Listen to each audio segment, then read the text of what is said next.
If you enjoy the content on this channel, please like and subscribe.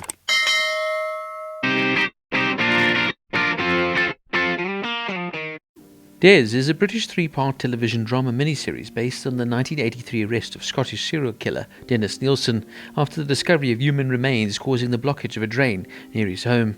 The series premiered on the 14th of September 2020 and stars David Tennant as Dennis Nilsen. Just a little about the real Dennis Nilsen.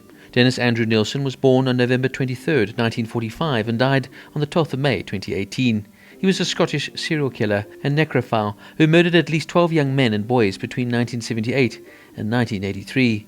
Convicted at the Old Bailey for 6 counts of murder and 2 of attempted murder, Nilsen was sentenced to life imprisonment on the 4th of November 1983 with a recommendation that he serve a minimum of 25 years.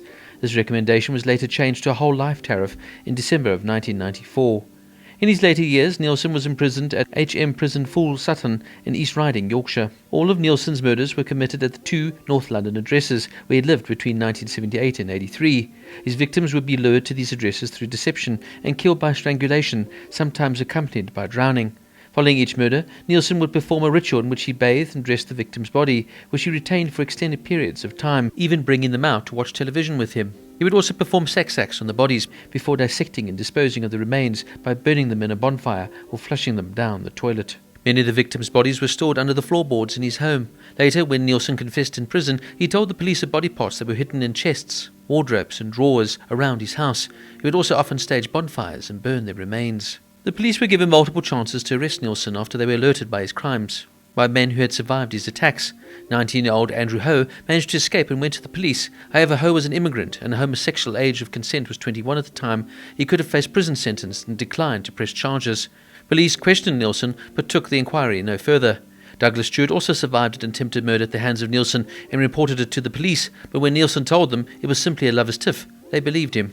Another Nilsen survivor, Cole Stotter, told the police after Nilsen had suffocated and then resuscitated him. He was only contacted after Nilsen had been arrested, but the police had completely dismissed his report at the time. Nilsen would often dispose of the victims' bodies by burning them. He would also flush some of them down the toilet. In the end, this ultimately contributed to his arrest. After he wrote to his landlord to complain about the drains being blocked, an emergency plumber was sent in to investigate. He found the blockage was caused by the remains of human flesh. When he returned the next day, the drains had been cleared, but he was unable to find evidence in the pipes to take to the police. Other members of Nilsen's building were questioned, but the smell coming from his flat alerted them to the crimes. This ultimately led to Nilsen's arrest. Nilsen made his final confessions to police detectives in a series of now infamous tapes that he dictated inside his prison cell. There is over 250 hours worth of audio recordings that outline his motives, his frame of mind, and how he committed the murders.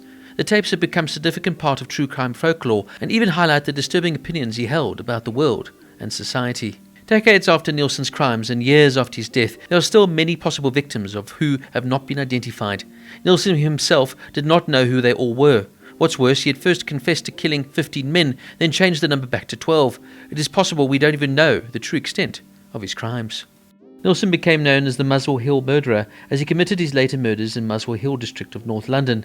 He died at York Hospital on the 12th of May 2018 of a pulmonary embolism and a retroperitoneal hemorrhage, which occurred following surgery to repair an abdominal aortic aneurysm.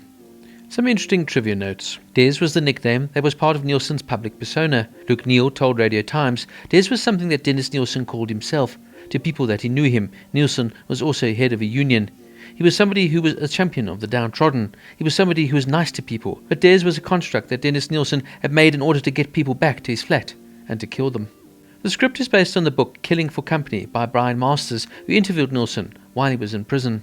Nilsen's youngest victim was just 14 years old, namely Stephen Dean Holmes, who was killed on 30th of December 1978. Dennis Nilsen would have been 37 years old at the time of the events depicted in the series. David Tennant was 48 at the time of filming. David Tennant's casting and uncanny physical resemblance to serial killer Nilsen was praised by many commentators. The role was a significant contrast to earlier perceptions of Tennant, who was considered more of a sex symbol in previous roles such as the Doctor in Doctor Who. Nilsen was born in Fraserburgh, Aberdeenshire. Nilsen would usually target some of the most vulnerable people in society. Some of his victims were homosexual, many were homeless, often runaways and sometimes involved in sex work.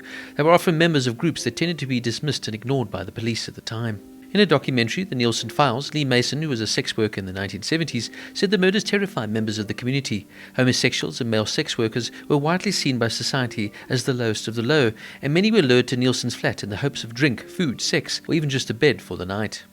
Now, I found this to be an absolutely gripping, fascinating, intriguing, if not haunting and scary depiction of Dennis Nilsen.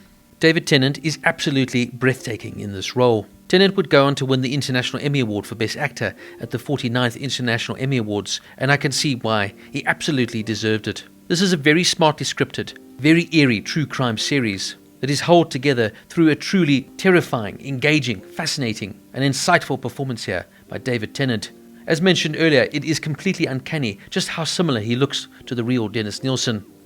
And for me, though, this has to be one of Tennant's most incredible performances of his career. Look, like all of these shows, they're not particularly easy to watch, particularly when you know that it's a real-life story and that this man was a real-life serial killer. Yet it's with a morbid fascination that you sit and watch these shows and deconstruct the mind of these most horrific of people. This is a very sensitive, finely tuned, well-documented and worked drama. Yes, it's really bleak, and of course details the absolutely monstrous, narcissistic, and frankly downright appalling Dennis Nilsen, yet it does it very well, in an engaging and entertaining way, if you will. With a career-defining performance here from David Tennant, Des is not for the faint of heart, but it surely will leave you questioning, wondering, and in a harrowed state of mind. Des gets a 9 out of 10.